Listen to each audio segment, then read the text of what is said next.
la cuestión, más bien adaptándome al público que está escuchando, que evidentemente no nos conocemos la mayor parte, pero es por centrar el motivo y el desarrollo de la charla. El título que yo le había sugerido a la Asociación de Amigos de los Castillos era el papel de los castillos en Tierra de Campos durante la rebelión de los comuneros.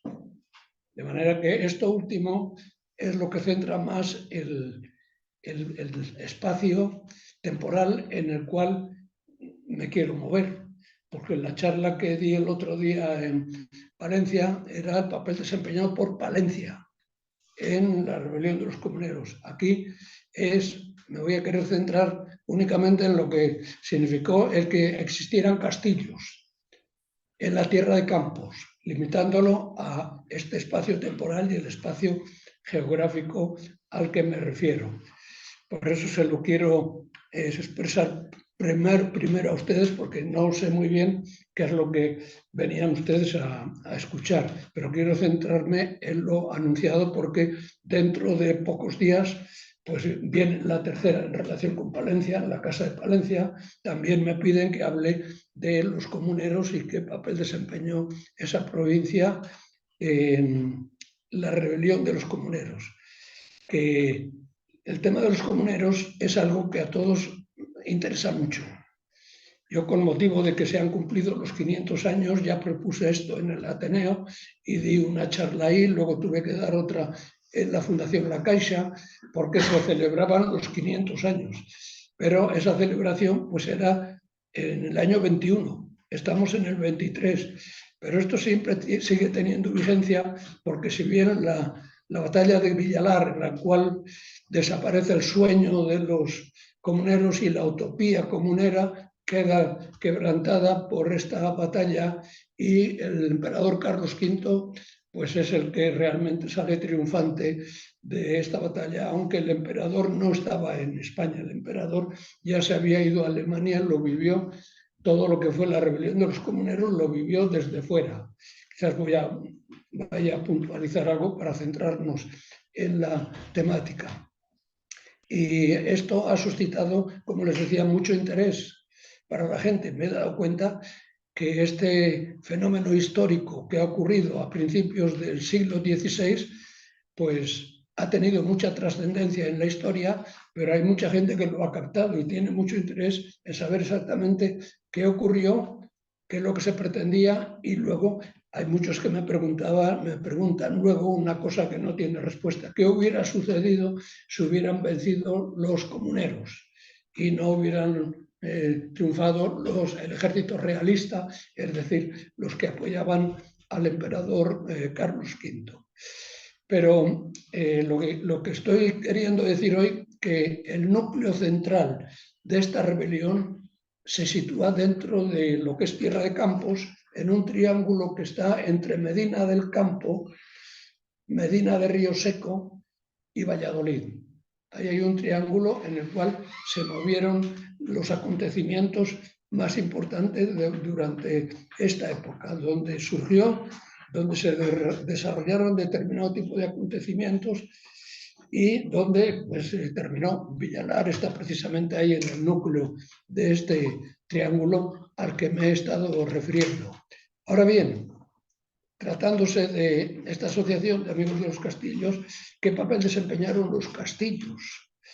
Pues evidentemente el castillo era una institución ya que viene de muy atrás, es una institución, y en España tiene la particularidad que va íntimamente relacionado con lo que es la Reconquista.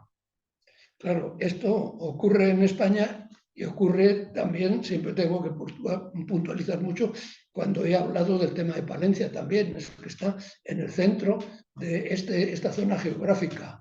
Y Palencia, en el siglo XIII, por ejemplo, para no remontarnos más allá, pues era tan importante que muchos autores medievalistas lo que dicen que era la capital de Castilla, por la importancia que tenía, y sobre todo, otro factor que es decisivo y el cual quiero centrarme también, por lo que significaba el poderío eclesiástico.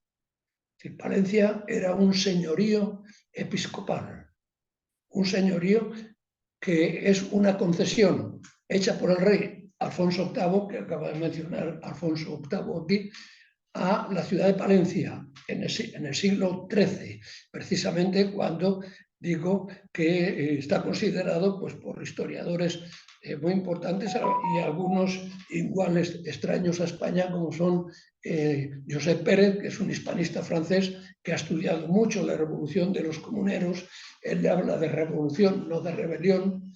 Él dice que Castilla era la capital de Castilla, perdón, Palencia era la capital de Castilla.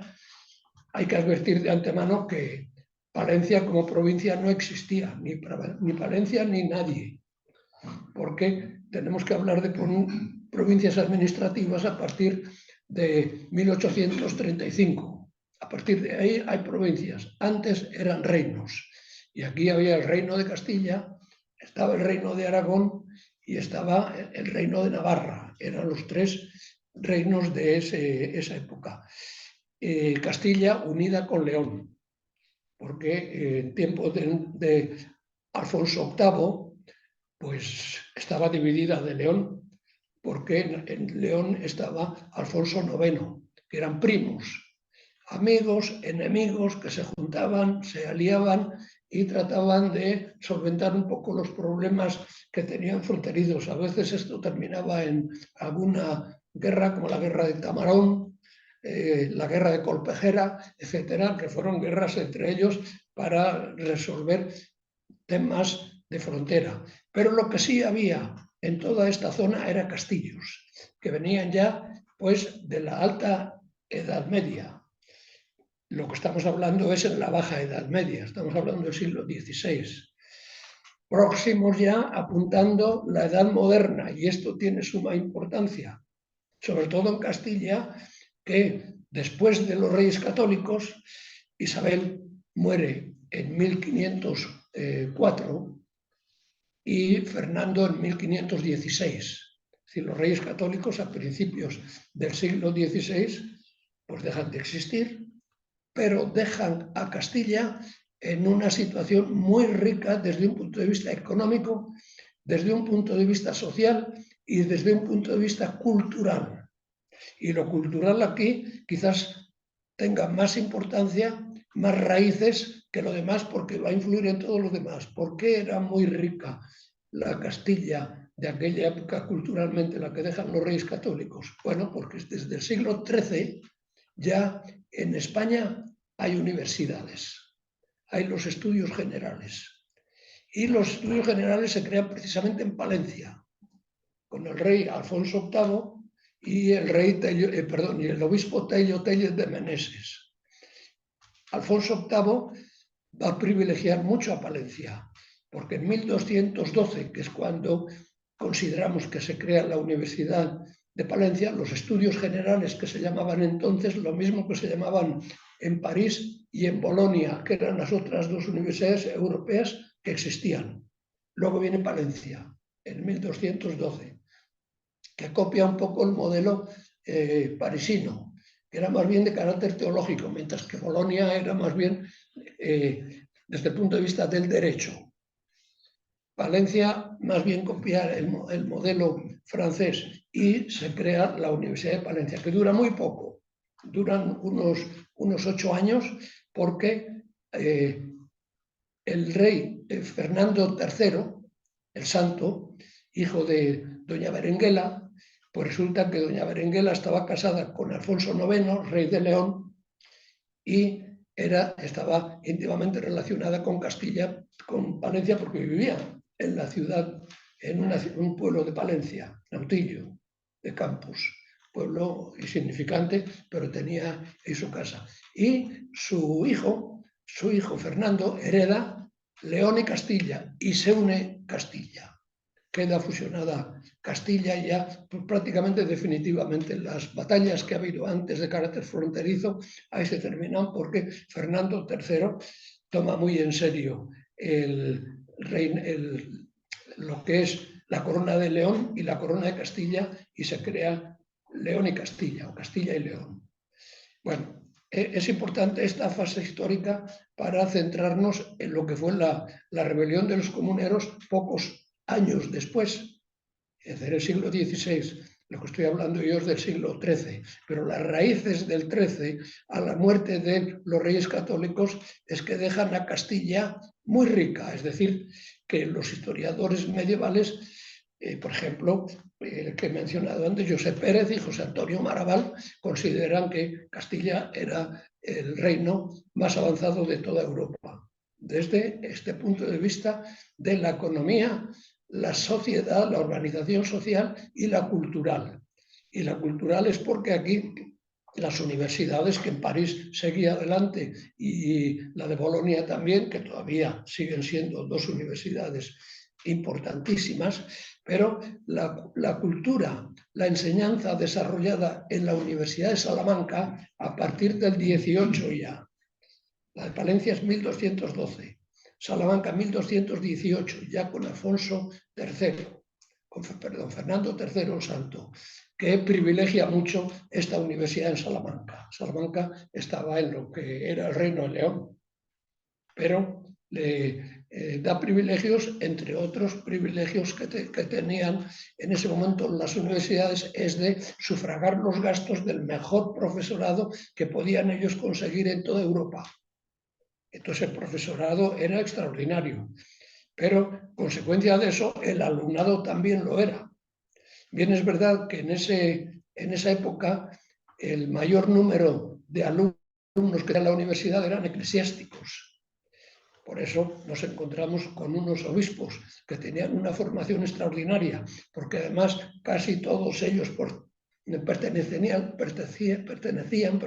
a la nobleza. Estaban ennoblecidos y algunos ennoblecidos con la realeza. Es decir, tenían el privilegio de poder adquirir una formación extraordinaria. Pero eso en lo que hace referencia al alto clero, pero es que el bajo clero también, el clero que trabajaba en los pueblos y que predicaba en los pueblos, estaban muy formados. Y en la zona de Castilla, en esta provincia tan central que era Palencia, el señorío episcopal de Palencia tenía la jurisdicción sobre 28 pueblos de la zona, especialmente de Tierra de Campos. Es decir, que sobre esos pueblos nombraba al alcalde, nombraba a los regidores, al regidor principal, es decir, tenían todo el poder civil y toda la influencia que podían tener. Bueno, bien es verdad que hay algunos críticos de esta época en relación de los señoríos eclesiásticos que critican mucho el señorío episcopal, que era una organización de carácter, digamos, eclesiástico, porque había también pues, señoríos de solariego, realistas, que eran abadesas también, y no dejaban de ser eclesiásticos de alguna manera. Pero el señorío episcopal, ese dominio que tenía, quiere decir que mandaban en toda esa zona. Por eso, cuando hablamos de Tierra de Campos, hay que tener en cuenta que toda Tierra de Campos pertenecía a la diócesis de Palencia. En aquella época había 4 diócesis muy importantes en España que tenían esta jurisdicción que yo os decía. Por ejemplo, la que más tenía era Santiago de Compostela, que tenía jurisdicción sobre 580 pueblos o aldeas. En Galicia se da mucho esto de las parroquias, que todavía se llaman parroquias, estaba muy diseminado. Sin embargo, Toledo, que ya era la diócesis primada, tenía sobre 250 pueblos la jurisdicción. Y Palencia, que juntamente con Sevilla venía después, pues tenía 28 pueblos. Ahora, los 28 pueblos que hay alrededor de la capital eran muy importantes y lo siguen siendo. Y todos estos pueblos, la particularidad que tenían es la mentalidad de la Reconquista, estaba muy impregnada en aquella época. La Reconquista era lo que principal obsesionaba a los cristianos del momento, porque querían triunfar sobre los musulmanes. Y la Reconquista venía de norte a sur, Venía desde Asturias hacia el sur, hacia el Duero, luego hacia el Tajo, etc. Entonces, el Duero está a la par de Valladolid. Palencia está un poco antes. Entonces, iba la reconquista avanzando. Pero los elementos más importantes defensivos que tenían todos estos pueblos a los que he hecho alusión era pues la muralla, las fortificaciones o los castillos, de tal forma que había una cantidad de castillos enorme. Yo no me pongo aquí a explicar, porque tampoco es mi campo, el estilo constructivo de los castillos, pero lo que sí podemos decir que los que todavía persisten por ahí y están bastante bien conservados son verdaderamente excelentes. Por ejemplo, uno de los que hay que hablar en primer lugar es el de Torrelobatón. Torrelobatón, que además está en el núcleo de este triángulo que yo les decía antes, que pertenecía al almirante de Castilla. El almirante de Castilla y el condestable de Castilla eran dos de los nobles más importantes que había en Castilla, de tal manera que Carlos V, cuando viene a España y se encuentra con el primer enfrentamiento con los castellanos, porque no recibían de buen grado que viniera con una corte muy amplia de flamencos. Había media docena de españoles que había por ahí, pero los flamencos son los que venían en plan de dominio, conquista y aprovecharse de toda la situación, especialmente uno de sus principales asesores, que era el señor de Chievres, que es Guillermo de Croix, que era un señor muy ambicioso, que realmente es el que mandaba sobre toda la corte que venía, y que tenían una opinión, adquirieron una opinión muy negativa del trayecto que tuvo que hacer Carlos V desde Asturias, pues que venía dirigiéndose hasta Valladolid. Bueno, digamos que los viajes que se hacían entonces eran en carretas.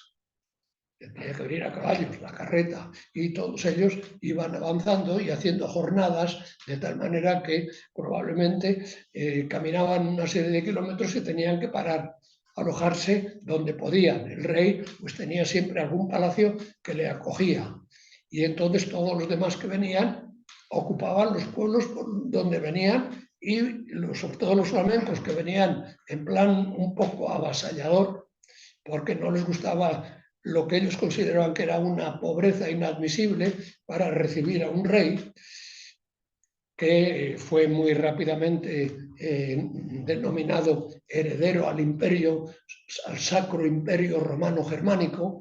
Pues entonces todo esto era venir a caer en la pobreza más absoluta. Bueno, eso a los castellanos evidentemente no les gustaba absolutamente nada, estar escuchando estas cosas, y el desprecio con que pasaban los flamencos por los pueblos por donde iba pasando el rey con su carreta y todos sus ayudantes. Entonces fue recibido, pero con bastante molestia por parte de los castellanos. Encima, se le ocurre al rey, en cuanto le nombran ya heredero para el Sacro Imperio Romano Germánico, que necesitaba dinero, necesitaba fondos, y convoca las cortes de Santiago de Compostela. Lo hace bien al norte, bien al norte, donde probablemente tenía menos opinión o mejor opinión de la que podía encontrar en la zona de Castilla, ya sobre todo pues en torno a Palencia, Valladolid, León, etc. Y pide un servicio especial.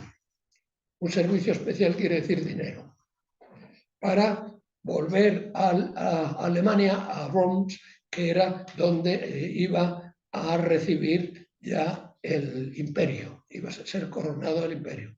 Bueno, cuando reúne a las cortes y pide dinero, pues los castellanos, había en ese momento 12 comunidades castellanas, que es lo mismo que decir 12 ciudades, que pertenecían a las cortes y que tenían derecho de opinión y de voto. Curiosamente, Palencia no tenía derecho a participar en las cortes, ni tenía ni opinión ni voto. Claro, lo primero que se le ocurre a uno a estudiar la historia, ¿cómo es que Palencia, que en ese momento era tan importante, no participaban porque tenía un señorío episcopal exento, que se lo había concedido Alfonso VIII, y tenía un fuero especial que había hecho el obispo Raimundo II de Palencia, que era precisamente tío del rey Alfonso VIII. Ya ves cómo estaban emparentados los obispos con la realeza y con la nobleza. Y entonces la ciudad de Palencia, ya en tiempo de los reyes católicos, no participaba en las cortes, precisamente por esa categoría especial que tenía, ese fuero especial que hizo el sobrino del rey Alfonso VIII, perdón, el sobrino, no, el tío, que era el obispo Raimundo II, pues bueno, dotó a la ciudad de Palencia de todos estos privilegios. Entre ellos, lo que nunca aceptaron los palentinos es que, o la comunidad de Palencia, que el obispo en todos los años, en marzo, nombraba a los alcaldes, nombraba a los regidores, nombraba al regidor mayor, etc. Y era entre él y el cabildo, controlaban la situación civil de la ciudad. La religiosa, por supuesto que lo tenían, es decir, todos los clérigos y demás, pues estaban a las órdenes del cabildo. Y encima, generalmente estos obispos de esa época tan ennoblecidos ni siquiera vivían en la ciudad de Palencia, sino que vivían en un pueblo más al sur que se llama Villamuriel del Cerrato, donde tenía un verdadero castillo o una fortaleza extraordinaria, pues en la cual el obispo, cuando estaba en la diócesis, estaba ahí, porque la mayor parte del tiempo que estaba de obispo no estaban en la diócesis, ni él ni los de ninguna otra diócesis. Diréis, bueno, pero ¿en qué relajación existía entonces en la Iglesia con esta disciplina eclesiástica? Bueno, pues es verdad, era una disciplina muy relajada, de tal manera que oiréis enseguida que a mediados del siglo XVI, en el año 1554, el rey Carlos V convoca el Concilio de Trento. Y mencionar el Concilio de Trento es hablar de algo sumamente importante, que pretendía que fuera una reforma muy profunda de la Iglesia. El Concilio de Trento, entre los historiadores más, digamos, más progresistas, más críticos, ha tenido mucha crítica, pero hizo cosas extraordinarias. Entre ellas, por ejemplo, poner disciplina dentro del episcopado. Esa disciplina que desde entonces empezó a ser férrea y lo es hoy. De tal manera que cuando se nombran a un obispo, se llaman obispo residente, que quiere decir que tiene que residir en la diócesis. Tendrá su palacio o vivirá en una casa particular o donde quiera, pero dentro de la diócesis. Normalmente todos hacían su palacio porque era la época en la que los palacios van a empezar a resurgir, en oposición a lo que estaba utilizándose anteriormente en la Edad Media plena, que es en el siglo XI, XII y XIII, que eran los castillos. Y eran castillos que eran defensivos básicamente en contra, pues, de los sarracenos, de los almohades, de los musulmanes, etcétera, porque estaban en la época de la Reconquista. Pero ellos vivían ahí, entonces eran castillos defensivos y habitacionales, que vivían ahí los nobles en esos castillos. El rey más bien, la monarquía era más bien itinerante, es decir, iba de un sitio a otro ocupando o castillos o palacios, pero era una monarquía itinerante. Palacio Real en España, bueno, el primer Palacio Real que hubo en España era lo de los musulmanes, que lo hicieron en Madrid. Luego ya ha venido los tiempos más modernos porque estábamos a punto de iniciar la modernidad. Y es curioso mencionar en ese momento, en la época de Valencia o Castilla, que los habitantes de Castilla deseaban salir cuanto antes del régimen feudal, que tenían que estar, por lo tanto, sometidos al señorío feudal y a las relaciones feudo-vasalláticas que tenían establecidas. Esos los que eran vasallos. Los que eran simplemente campesinos trabajaban en las tierras que les habían prestado, de las cuales tenían que conceder un tanto de impuestos a el señor y a las tercias reales también. Es decir, que estaban muy copados por los impuestos. Bueno, por los castellanos, que tengo que decir, porque he mencionado Salamanca, tenían muy buena formación, porque se habían formado en Salamanca, sobre todo los clérigos. Y los clérigos, no el alto clero que estaba en las grandes comunidades, las grandes ciudades, sino el clero que eran los canónigos. Bueno, estos eran alto clero, pero los curas de pueblo eran el bajo clero. Era bajo porque estaban en situaciones de menos riqueza, como eran los pueblos de Castilla de ese momento, aunque ya en plena zona castellana había pueblos en ese tiempo pues bastante numerosos, porque ya estaban incluso fortificados y tenían castillos. Había la zona de los castillos. La cuestión de los castillos, estoy mirando el reloj porque se me va mucho tiempo, eran los que básicamente estaban significando o estar al lado del rey, al lado de Carlos V, que ya como os decía antes empezó ganándose la enemistad, o en contra. Quienes estaban predicando precisamente el enfrentamiento era el clero bajo en las parroquias de los pueblos. Son los que incitaban a la rebelión, al cambio. Querían salir de la Edad Media. Ya en Salamanca se conocía a los grandes autores que conocemos por la historia, Guillermo de Ockham, Nicolás de Cusa,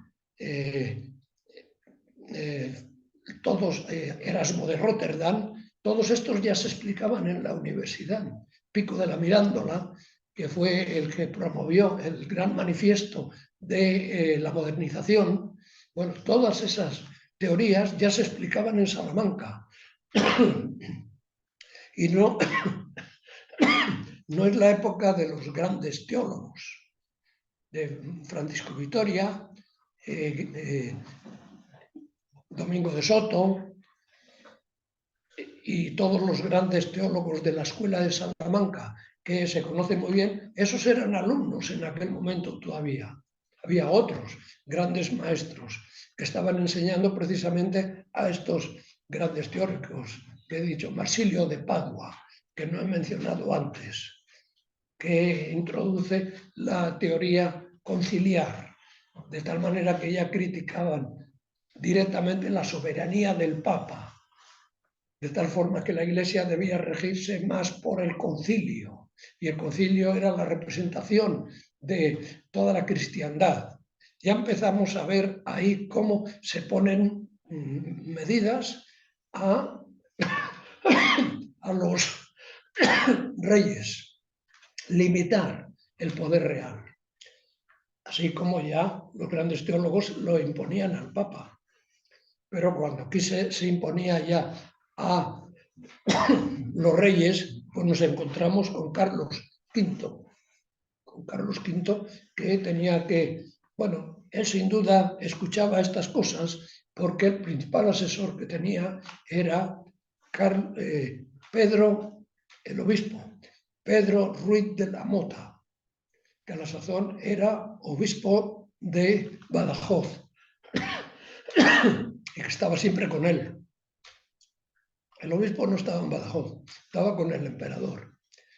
¿Y dónde estaba entonces? En Alemania. Es decir, que no tenían la oportunidad de estar relacionados con el pueblo, pero estaban al corriente de todo, porque les llegaba la información. Carlos V hizo una cosa muy inteligente, asesorado, evidentemente, que fue nombrar 3 virreyes. Uno, que era el condestable de Castilla,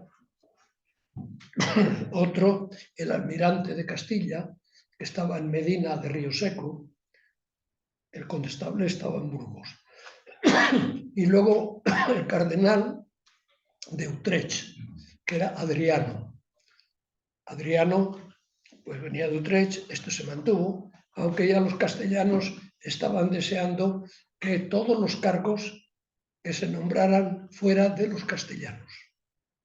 Todos los asesores que venían de Flandes no les gustaban. Entonces, cualquier cargo que tenía que tener alguien al servicio de la realeza tenían que ser castellanos. Y eso se lo pedían en las cortes que hubo. Hay una anterior en el 2000, en el 1518, que fue en Valladolid, donde le mandaron 74, se llama 74 capítulos, que eran 74 artículos de peticiones. A todos contestó que sí, el rey. El principal asesor de todo esto, yo creo que era Pedro Ruiz de la Mota, este obispo que he dicho que estaba siempre con él, que le hacía los discursos, quien consiguió el servicio que le dieron en las Cortes de Santiago y luego repetido al mes siguiente en las Cortes de La Coruña, pues Ruiz de la Mota fue el que pronunció el discurso tratando de convencer a los delegados de las 18 ciudades que tenían representación en las Cortes que era muy necesario ayudar al rey para que se coronara como emperador, pero que él nunca iba a renunciar a la corona de Castilla.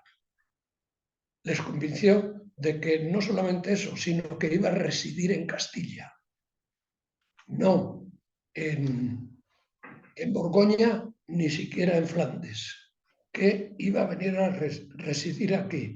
Bueno, les hizo una serie de manifestaciones muy bien pronunciadas, un discurso que está como para poderse leer todavía en internet, y los convenció. Pero a quienes no convenció fue a los ciudadanos de Castilla. Los ciudadanos de Castilla, con los procuradores que fueron a estas cortes, no quedaron nada satisfechos, de tal manera que a su regreso a las ciudades pues ya empezaron los primeros disturbios. Es decir, a dos de los representantes de Segovia los colgaron materialmente, los asesinaron. Ahí empezó ya lo que podemos decir la rebelión. Porque lo que hubo antes fue un descontento. Aquí ya empieza la rebelión y muy rápidamente empiezan ya a sonar la función de los castillos. Rápidamente hay una reacción por parte de las fuerzas realistas, es decir, las fuerzas que apoyaban al rey, que pidieron a Antonio de Fonseca que se hiciera cargo de la artillería de Castilla. Y la artillería de Castilla estaba en el lugar donde habían estado residiendo los reyes católicos, en el castillo de la Mota, en Medina del Campo. Y allí fue Antonio de Fonseca a hacerse cargo de la artillería.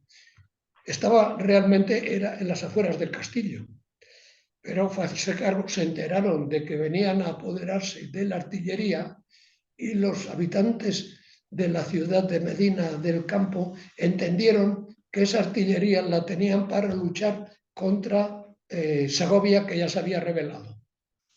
Inmediatamente de Segovia se acababa de rebelar también Toledo, pero Toledo quedaba un poco más lejos. Ahí surge Padilla, en Toledo, y viene hacia el centro de Castilla. Entonces se enfrentaron contra Antonio Palacio, no le dejaron tocar la artillería, ni tocarla ni llevarla.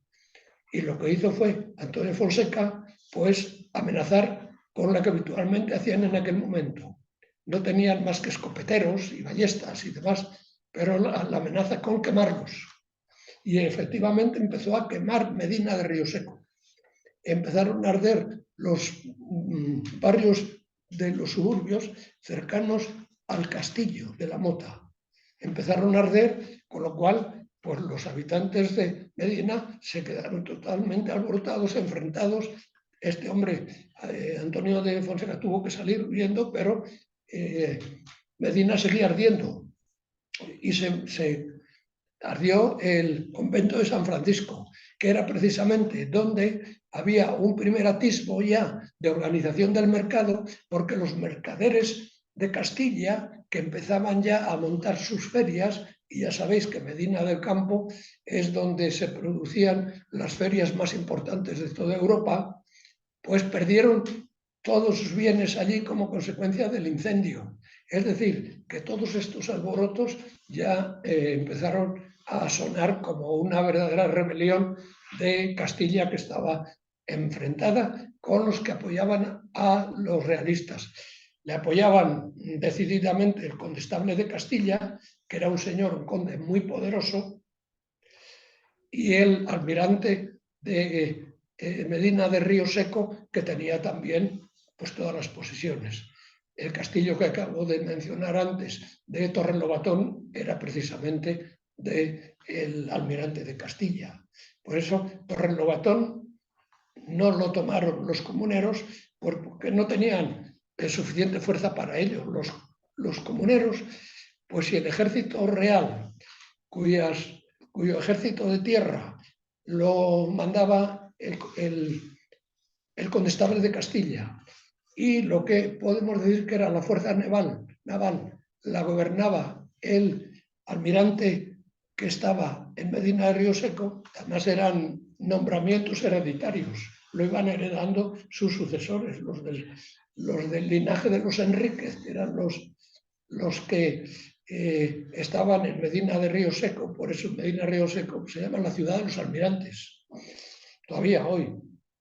Y el condestable era de la dinastía de los Velázquez. Entonces, los Velasco. Entonces eran los que dominaban gran parte del territorio, pues de la parte de Castilla hacia Burgos. Burgos era una ciudad muy importante en aquel momento, por ahí estaba el condestable, y por el otro lado, quien gobernaba en todas sus posesiones era el almirante.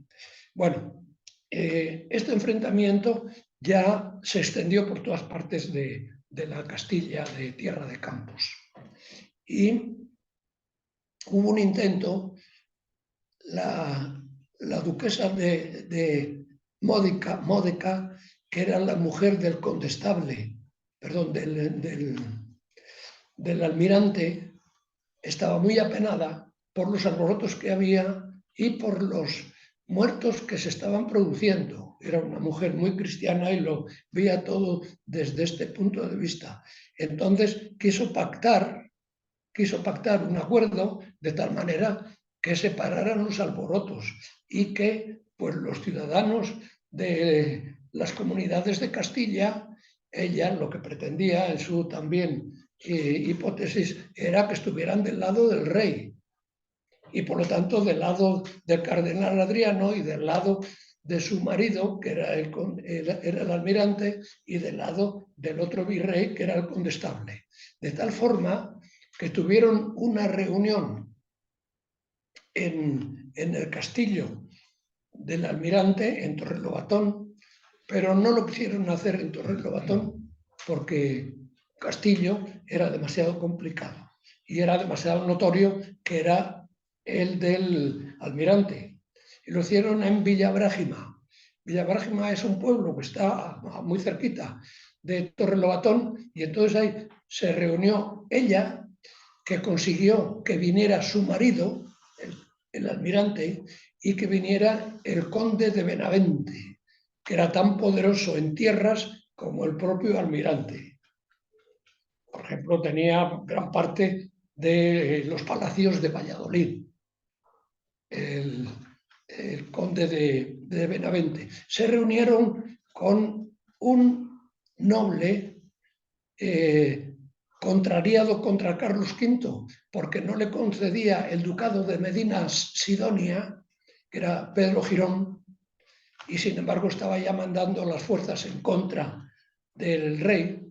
Se reunieron con él a ver si le trataban de convencer de que calmara a la gente y que se pusieran del lado del rey Carlos V, que estaba ya en Alemania, claro. Bueno, se reunieron a cenar, una cena muy amable entre todos ellos, y además hicieron un escrito en el cual le decían a Pedro de Girón que los comuneros estaban absolutamente en razón, es decir, que tenían toda la razón de lo que pedían, que todo era muy justo y que ellos lo que querían apoyar era al rey y a las comunidades, es decir, a los dos bandos. Entonces Pedro Girón pues se dejó convencer. La historia dice lo que se convirtió es en un traidor a los comuneros. Todavía no tenía el mando supremo de las fuerzas Juan Padilla, ni Bravo, ni Maldonado. Estaban ya en Salamanca, Maldonado, en Segovia, Bravo, y estaban pues en el descontento que había entonces tratando de organizarse, pero no tenían dinero, no tenían armas. Entonces la capacidad organizativa era muy pobre. Es decir, enfrentarse con un castillo les resultaba imposible. Tenían unos escopeteros y unas ballestas y tenían unas teas encendidas que lanzaban a un castillo para poderlo encender y prender como consecuencia de las amenazas que tenían. De tal manera voy a dar un gran salto y que llegamos al año 1521, que ya estaba toda muy avanzada la rebelión, y dan orden al obispo de Zamora, el obispo Acuña, de que venga por Castilla, más bien que por Castilla, por Palencia, tratando de ganar adeptos al lado de los comuneros, pedir dinero y tratar de convencer a los que se opusieran por la fuerza. Pues es muy curioso que el obispo de Zamora viene con 300 clérigos, él y 300 clérigos. Miren que he dicho que los clérigos tenían una formación muy profunda, porque no solamente habían adquirido una formación de seminario, porque la formación de seminario era prácticamente lo que daba la universidad, y preferían ir a la universidad de no tener profesores de medio pelo pues trabajando a ese nivel en comparación con los grandes maestros que tenía Salamanca. Entonces, esos estaban bien formados, pero ya estaban a favor de la modernización, a favor de pasar del estado medieval, del estado feudal, al estado moderno. Porque las ideas, por ejemplo, de Maquiavelo ya se conocían. El Príncipe de Maquiavelo se publica en 1513 y en 1513 está Castilla en plena efervescencia ya. Ya se había producido el intento de quema de Medina. No voy a decir que el Príncipe de Maquiavelo lo está haciendo precisamente en contra de Carlos V ni a favor de Carlos V. Más bien lo estaba haciendo a favor de la nobleza italiana, que es con la que él, los Médicis, que es los que con él quería estar bien, que son los que le pagaban y le mantenían. Bueno, fue un libro, es todavía un libro que se lee y es un libro extraordinario de todo lo más, digamos, maquiavélico. Fíjense que la palabra ya sabemos lo que quiere decir, que se puede escribir, es decir, justificando todo. La última razón es la fuerza y hay que avanzar y el fin justifica los medios. Este es el gran lema de Maquiavelo. El fin justifica los medios, de tal manera que si para ganar una plaza hace falta hacer una guerra, hacemos la guerra porque el fin es bueno, es conseguir un determinado territorio. Maquiavelo ya se enseñaba, por lo tanto aquí esos clérigos a los cuales me estoy refiriendo ya lo estaban oyendo mencionar en la Universidad de Salamanca, aunque es contemporáneo de todos ellos. Pero a ese nivel, y sobre todo como consecuencia que los obispos viajaban mucho a Roma y de Roma traían escritos y traían teorías y demás, porque estaban viajando más que atendiendo a sus obligaciones de pastor, hasta que no venga Trento, como decía antes, y ordene esto. Bueno, pues aquí llega Acuña y entra por Dueñas, ya estamos entonces dentro de lo que son los límites hoy día de la provincia de Palencia. Pero estando en Valladolid estaba ya en la diócesis de Palencia. Valladolid pertenecía a Palencia como diócesis. Valladolid no tenía diócesis hasta cuando Felipe II crea la diócesis de Palencia en 1596, 2 años antes de morirse. Crea la diócesis de Valladolid, porque hasta entonces pertenecía a la diócesis de Palencia, y Valladolid era simplemente una abadía que pertenecía a la diócesis de Palencia y el obispo mandaba sobre la abadía. Bueno, fíjense que esto hoy nos suena muy raro porque, claro, estamos a más de 500 años de aquella época. Bueno, pues aquí viene Acuña con ese pretexto, con esa orden que le ha dado Padilla precisamente, de que venga aquí a tratar de captar a los pueblos castellanos para los comuneros y especialmente dinero y armas, que son lo que necesita, porque simplemente con venir a predicar que se hagan comuneros, entonces necesitaba dinero, iba por los pueblos y entraba y buscaba quién tenía más poderío ahí, económico, para pedirles dinero. Bueno, pues aquí, claro, cuando iba y se encontraba con los castillos, iba a los castillos. Lo que no quería, que los castillos que había en estos pueblos, y pues nos encontramos con en Villabragimac, que les dije antes, se celebraban estas conversaciones muy importantes, pero al llegar aquí a Palencia ya empieza por un pueblo que tampoco tiene castillo, Frechilla. Frechilla es un pueblo, desde Dueñas sí tenía castillo, pero Dueñas ya se habían rebelado, la población de Dueñas se había rebelado en contra del conde de Buendía, en contra del conde.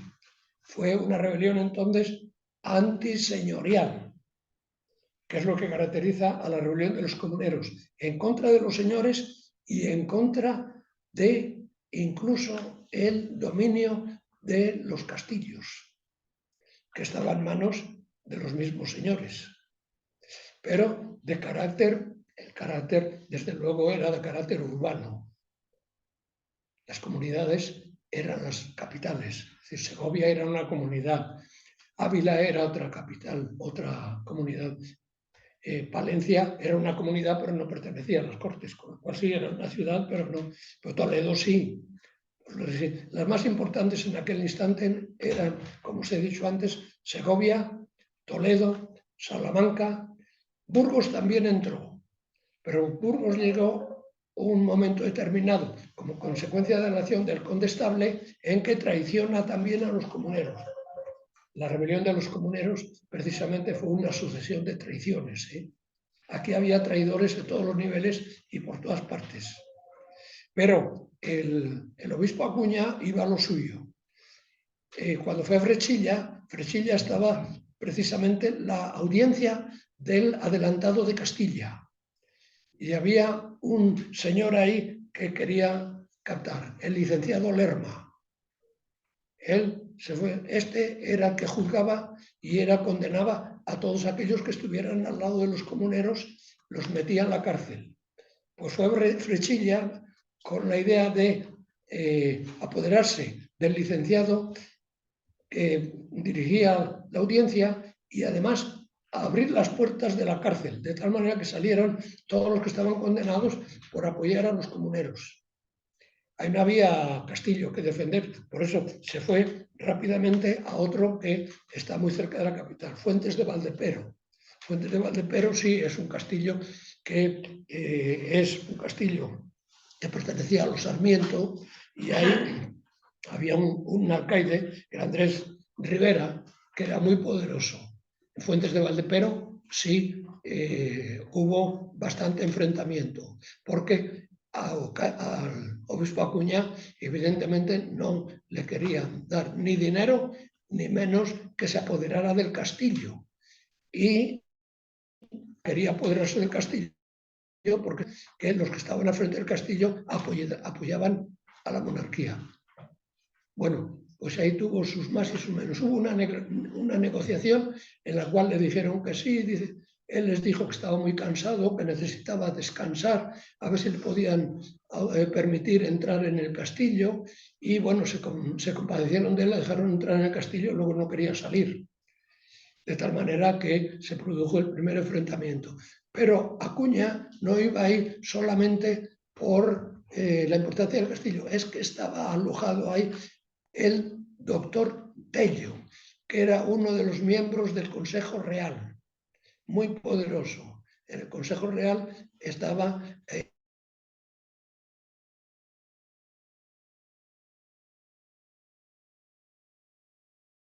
una serie de consejeros muy importantes, pero el doctor Tello era muy importante y quería apoderarse de él. Y realmente lo que hizo es eso. Ya una vez que entró, se apoderó del doctor Tello y de Andrés de Rivera y los mandó detenidos a Valladolid. Pero el obispo Acuña lo que no tenía mucho interés en quedarse con el castillo, porque él no sabía ni controlar el castillo ni dirigir el castillo, él tenía que ir a otro sitio a seguir recaudando dinero, porque con quedarse en un castillo no conseguía nada. Bueno, pasó por ahí ya, todo el mes de enero lo dedicó a hacer campañas por los pueblos. Y ahí pasó por Castromocho, que era la fortaleza del conde de Benavente, recaudó dinero, pero no se metió con el castillo porque pertenecía al conde de Benavente. No se metió con el castillo, sabía que se metía en lugar peligroso porque el conde de Benavente sí tenía muchas fuerzas y tenía muchos vasallos. Sin embargo, lo respetó. Ya fue apoderándose, bueno, si les menciono los pueblos estos eran muy importantes entonces y eran fortificados y tenían por lo menos una pequeña fortaleza y tenían dinero porque tenían extensiones de terreno, porque pertenecían al régimen feudo-vasallático de tal manera que eran vasallos y cultivaban muchas tierras y a los señores pues les daban Becerril, Paredes de Nava, San Cebrián, Cervatos, Carrión de los Condes, como Villalcázar de Sirga, estamos ya en el Camino de Santiago, Fromista, Piña, Musco, Támara, Astudillo. Casi todos estos pueblos tenían una riqueza muy grande de rebaños, de ovejas. En aquel momento, una cosa que pedían los comuneros al rey es que los frutos del campo, los bienes que se sacaban de la agricultura, como eran el trigo, la harina, la lana del ganado, que no fuera a Flandes. Sobre todo lo de la lana de las ovejas les era importantísimo porque mandamos la lana a Flandes y luego tenemos que comprarles los paños. Cuando resulta que en Segovia, por ejemplo, la industria de los paños estaba bastante bien desarrollada y no querían esta forma comercial que era una verdadera explotación. El rey les decía que sí a todo eso, luego tardaba mucho más en realizarse. De hecho, eso tal cual no duró porque es que la rebelión de los comuneros, pongámonos en el tiempo cronológico, es que dura solamente parte del año 2019, el 2020 y hasta abril del 21, cuando se produce la rebelión de los comuneros, perdón, la batalla de Villaslar. Bueno, duró muy poco, prácticamente 2 años. Es decir, cuando luego al final ya se revela la gran rebelión, y es lo que significa la gran revolución, porque el condestable de Castilla ya se había formado su ejército y venía a frenar al obispo Acuña y venía a frenar también a Padilla y Pedro Zapata, que era el capitán que se había rebelado en Madrid y que quisieron ir hacia Burgos. Y claro, cuando se dirigieron hacia Burgos, enseguida se dieron cuenta que las tropas del condestable venían en dirección contraria y dijeron, bueno, las fuerzas son absolutamente irreconciliables porque nos arrollan. Bueno, ya estaba todo terminando con los grandes nubarrones que se veían entonces. Y por todos estos pueblos que pasaron fue recaudando dinero que llevaba, pero es que no solamente recaudaba dinero, es que recaudaba, bueno, incautaba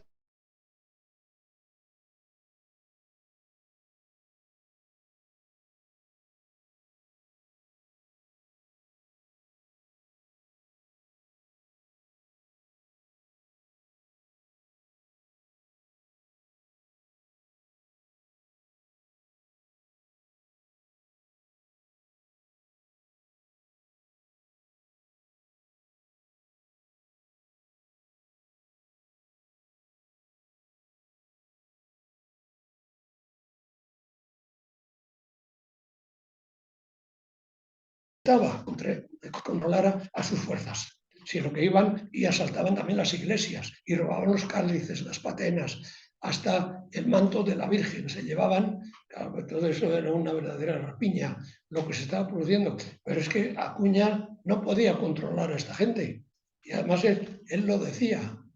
Claro, no era de los mismos sentimientos de todos aquellos que cometían hasta sacrilegios, pero como era incontrolable, pues él iba a sacar dinero, que es lo que le habían pedido, y a tratar de conseguir armas. Y de ahí llega el momento, a finales del mes de enero, que le mandan que retroceda a Valladolid y de ahí se dirija a Toledo, a continuar en Toledo, pues lo mismo, la recaudación y demás. Ahora, Acuña era también muy listo. Resulta que estaba en Palencia y quedó sede vacante porque murió el obispo. Y entonces él decía a la gente que le designaran a él de obispo.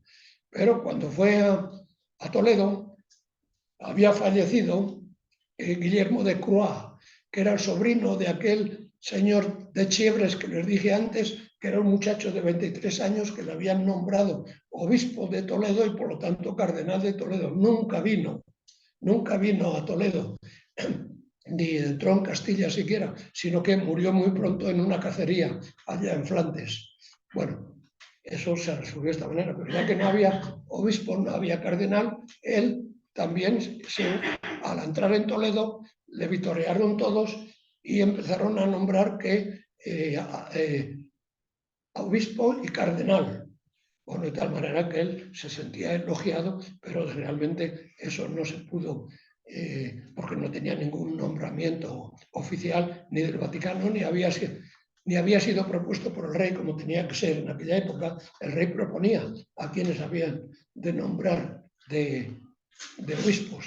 Bueno, fue entonces la finalización de la campaña de Acuña, que hasta el año 1526 siguió por Toledo, sé que 4 años o 5 después de que se produjera la batalla de Villalar, y que fue detenido, llevado a Simancas, encerrado en la cárcel de Simancas, y en una buena tarde de Simancas estaba reunido con el alcaide del castillo de Simancas, estaban conversando y en ese momento abre el breviario, saca un ladrillo y le da un ladrillazo al alcaide de la cárcel y le mata.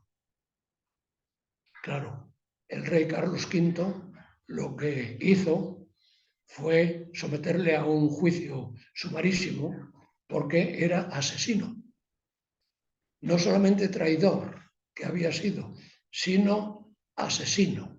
Y es muy curioso la tercera palabra que aparece en la causa, dice por asesino, por traidor y por bellaco. La palabra bellaco, yo cuando lo vi por primera vez me sorprendió mucho porque seguramente todos entendemos lo que puede significar bellaco. Digo, esto será correcto en castellano. Fui al diccionario de la Real Academia, que es perfectamente, es una palabra medieval. El bellaco es un hombre ruin, malo. Pues fue condenado por bellaco, entre otras cosas, y ajusticiado en la Plaza Mayor de Simancas. Y bueno, pues ahí termina la historia de Acuña, los comuneros, porque prácticamente a partir de ese momento sí que la rebelión comunera se daba por terminada, habiendo muerto ya el obispo Acuña, que le costó la excomunión al rey, automáticamente de asesinar, mandar a asesinar, firmar la condena de muerte de un obispo, queda excomulgado. No le duró mucho porque en ese momento el Papa era Adriano VI, que es el que estuvo con él de virrey aquí como Adriano de Utrecht, que evidentemente le levantó la excomunión. Y creo que yo me he extendido más de la cuenta, con lo cual lo dejo aquí por si hay alguna pregunta. Nada más, muchas gracias.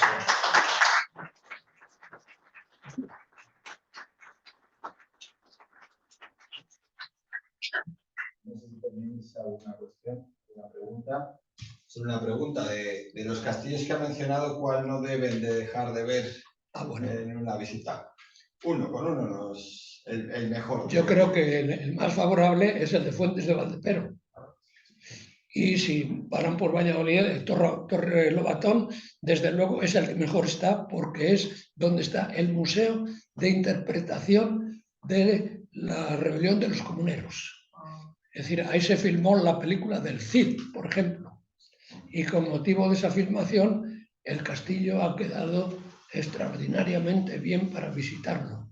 Además Estuvimos en un curso de la reina Isabel que hicimos y allí. Nos quedamos encantados. Yo este verano he estado allí y he cometido la imprudencia a mis años de subir hasta la torre del homenaje, que todavía me estoy acordando de esas escaleras, con unos bancos, sí, terribles, subir hasta allá.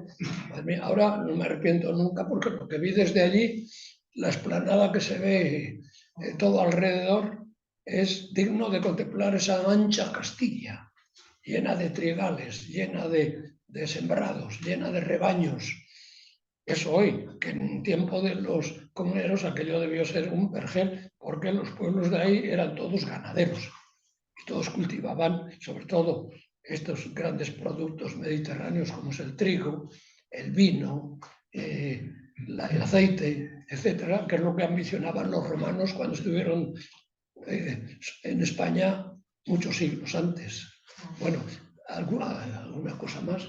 Bueno, nosotros como siempre te vamos a hacer un regalito. Uno es la revista, una de las revistas con la nueva edición, por si, no sé si esta te la regalé ya la otra vez, y las actas del tercer congreso en las que se habla ampliamente de algunos de estos castillos y bueno, pues... de Carlos V lo tengo, por eso, otra vez. Por eso no, como viniste la otra vez, pues bueno, dejamos estas actas. Bueno, pues muchas gracias. Nada. Los libros son un buen regalo para mí. Así que muchas gracias y un fuerte aplauso de nuevo.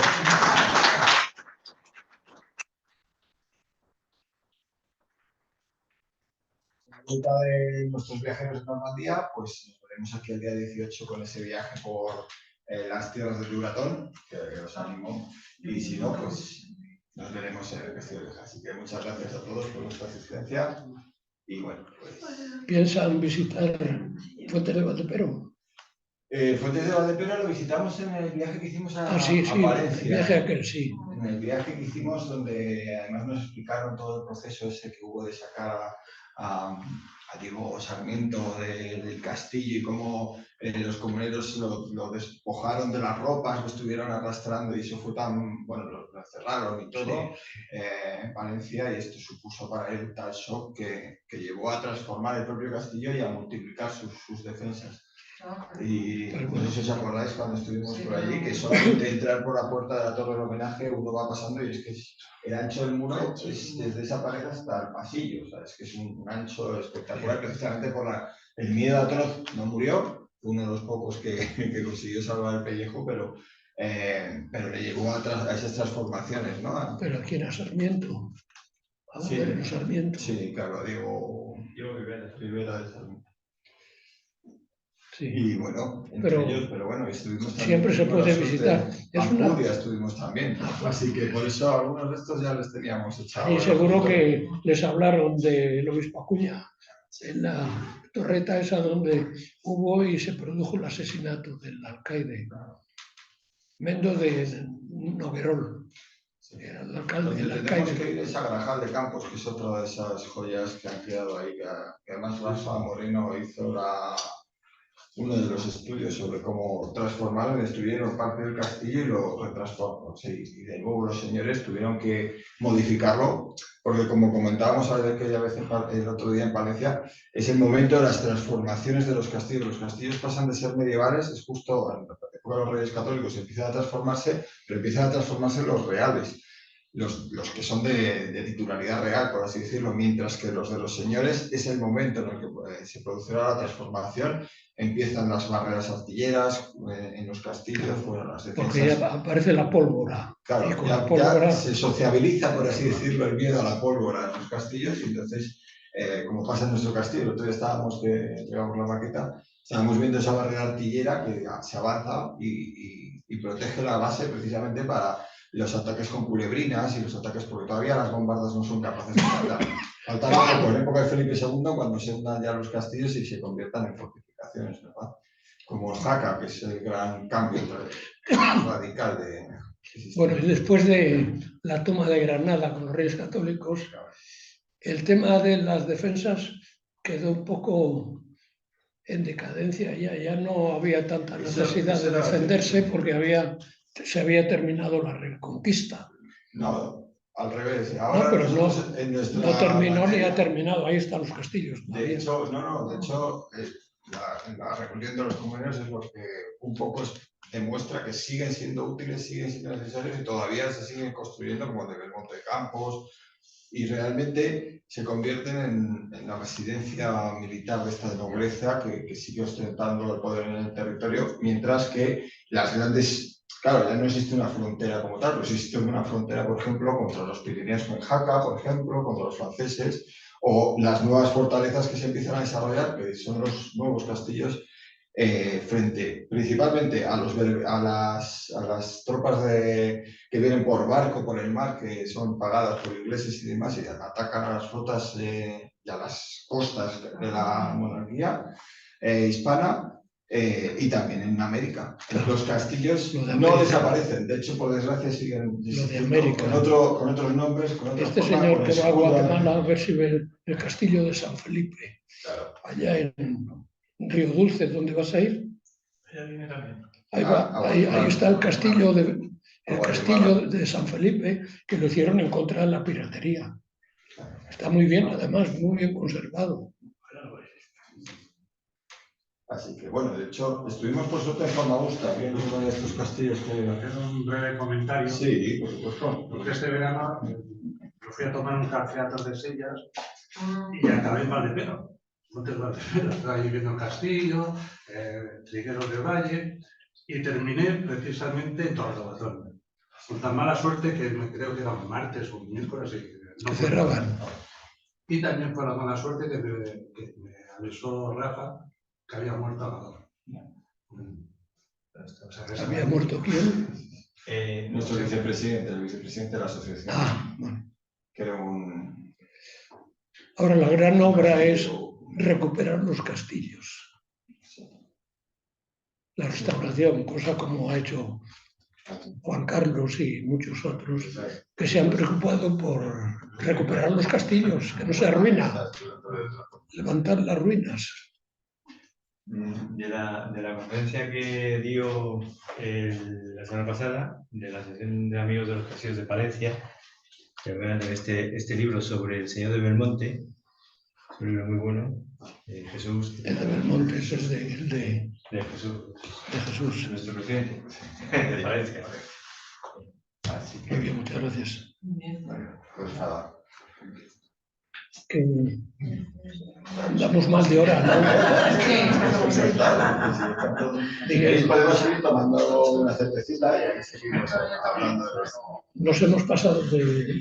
Sí, no. Hasta las 8.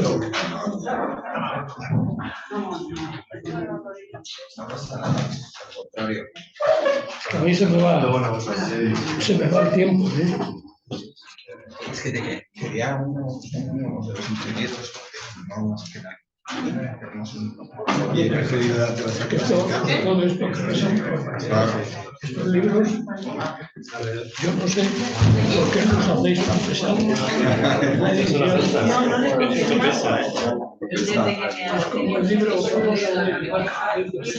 Eso, igual que este, es igual, el peso. son el peso.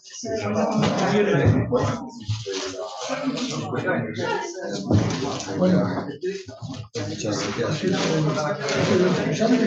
Sí, por supuesto. ¿He repetido? No he repetido. No.